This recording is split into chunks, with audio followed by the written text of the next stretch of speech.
You see, when I talk about the Kadazan, I am talking about a group of about 22 ethnic tribes in Sabah, formerly in North Borneo.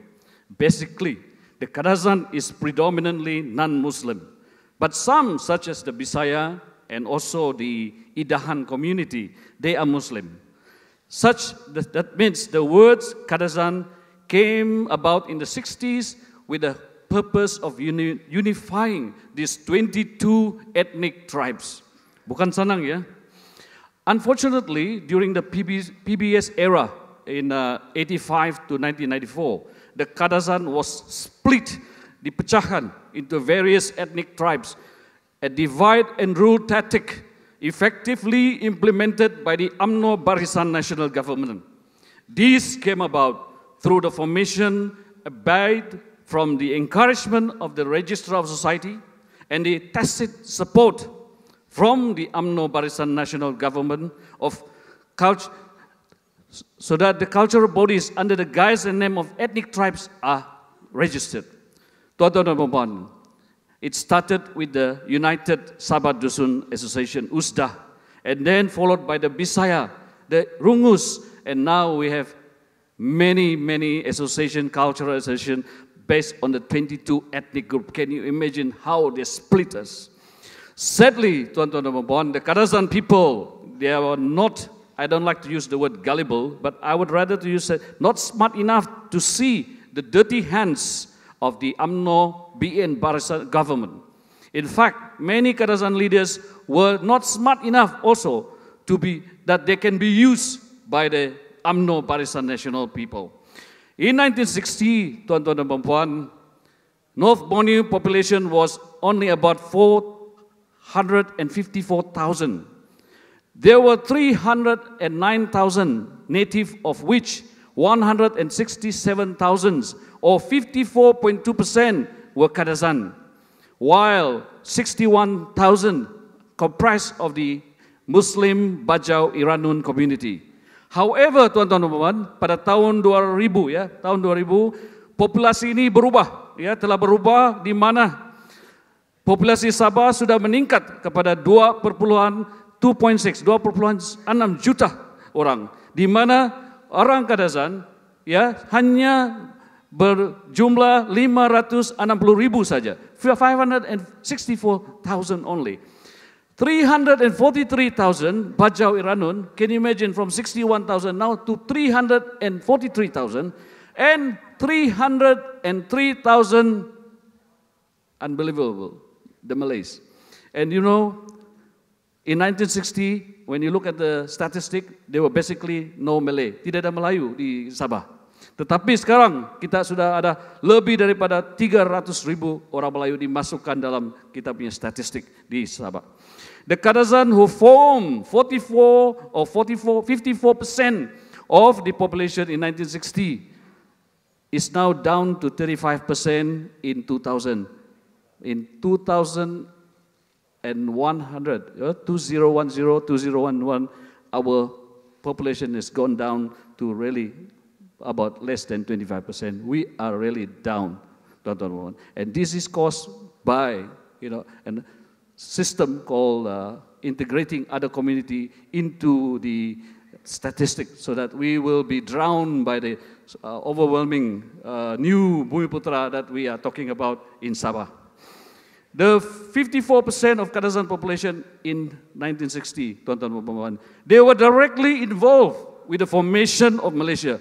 Like my father, my parents, they were directly involved with the formation of Malaysia. I was a kid. The only thing I got from joining Malaysia, when we joined Malaysia, is a mug, a tin mug. And now, after learning geography, I learned that the tin came from Perak. So that was it, and it's gone now, And if my parents are still alive, they would have turned over their grave, because what has happened to Sabah? They were promised the fantastic 20 points safeguard. They were assured of the 20 points safeguard. They were even crafted. They were even inscribed on the Batu Sumpah, the stone in Keningau. The freedom of religion, land rights, NCR, respect of our culture. All these are written. Ini orang Kadazan dulu, orang Dusun dulu, dia gunakan batu ya to inscribe, because they don't have papers. So they want to make it perpetual, so that we can still go and see it. Saudara Lim Kit Siang went there. He saw those oaths, written on the stone. So what happened now? It's just assurance. If my father knew what has happened, and I lived through the process of changes, that I cannot take it anymore. I regretted one of the situations as a Kadazan. I regretted I should have been a politician when I was 19, like Saudara Lim Kit Siang. He started early and he fought for what he believes in, Malaysian for Malaysia. So what happened to me? I don't know whether we call it late, tetapi never too late, I think, because now the Kadazan actually had an opportunity in the PBS era. We were there with a massive exercise. However, the legalization of illegal immigrants, as we call the Project IC, Project Mahathir, the Kadazan has now lost our number advantage. The increase in the state constituencies to 60 and gerrymandering has practically paralyzed the Kadazan. Politically, the Kadazan is fragmented. The disunity in the Kadazan has led to the loss of bargaining power. The Kadazan is now, Tuan-Tuan Puan-Puan, sadly, marginalized and sidelined in the civil service, including the army, the police. You don't find many Kadazan there. The non-Muslim Kadazan are also losing out in terms of scholarship, permits, contracts, and business opportunity.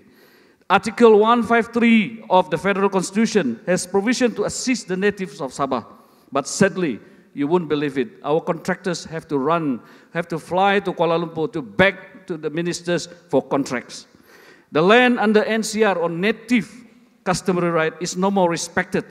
Many natives have been evicted from land that is NCR. Their fruit trees, houses, and agricultural land were destroyed. They were even prosecuted for staying in the so-called government reserve. While many land grabs involve NCR lands, the beneficiaries are the big companies linked to the government. Now the government, Tuan-Tuan dan Puan-Puan, introduced, this is Musa Aman's brainchild, called Communal Land Scheme, which is to us basically to confine the Kadazan, the natives, just which is akin to the Red Indians in America being kept confined in the reserve. The majority of the Kadazans are Christians, and the government actions to bar and ban the Bibles from the word Allah is a clear indication of religious suppression and against the spirit of one of the 20 points.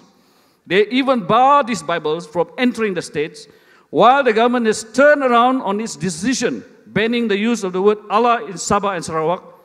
Sabahan Christians living in Semenanjung are still affected by this suppressive policy of the government, which is applicable in West Malaysia. Our non-Muslim Kadazan leaders, the three Tan Seris, Tan Sri Pairin Kitingan, Tan Sri Bernard Dompok, and Tan Sri Joseph Kurup, have been rendered useless and unable to fight for the right of their people.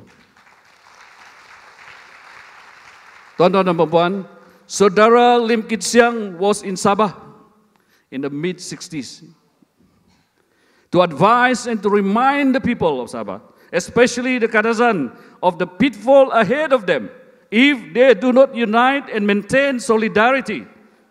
He can see far. The warning on the increase in illegal immigrants was already sounded by him. His warning fell on deaf ear.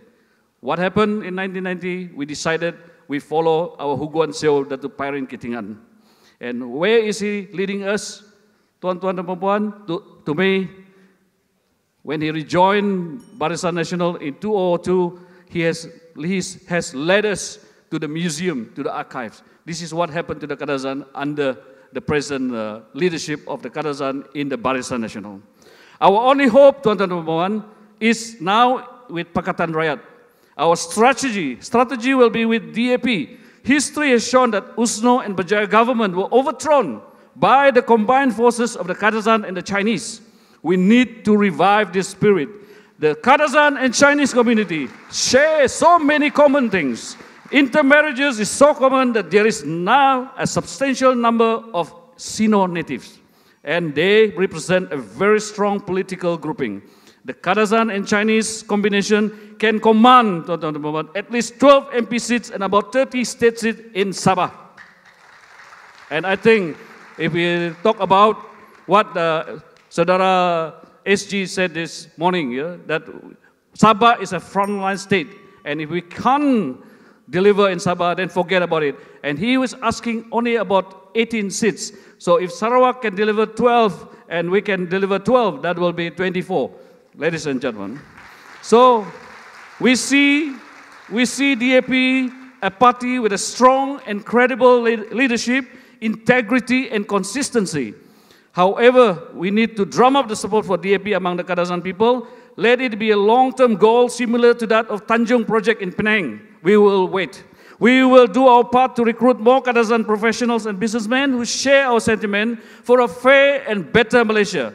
On the other hand, DAP Malaysia must assist us to achieve this objective. Please conclude. Please conclude. Okay, thank you. We need all the support our comrades can provide. With the rocket, we should be out of this dark tunnel and see light at the end of the tunnel. We are now searching. We are now reaching the Kadazan. When I mention the Kadazan, I mentioned about the 22 ethnic tribes, okay? I don't like to use Kadazan Rungus anymore because that's the way they want us to be split. I will use the word Kadazan again to unify our people once again. And then with the rocket and Pakatan Rakyat, we are going somewhere. I know it. With Pyrin, we are heading for the museum and archives. Thank you, and God bless.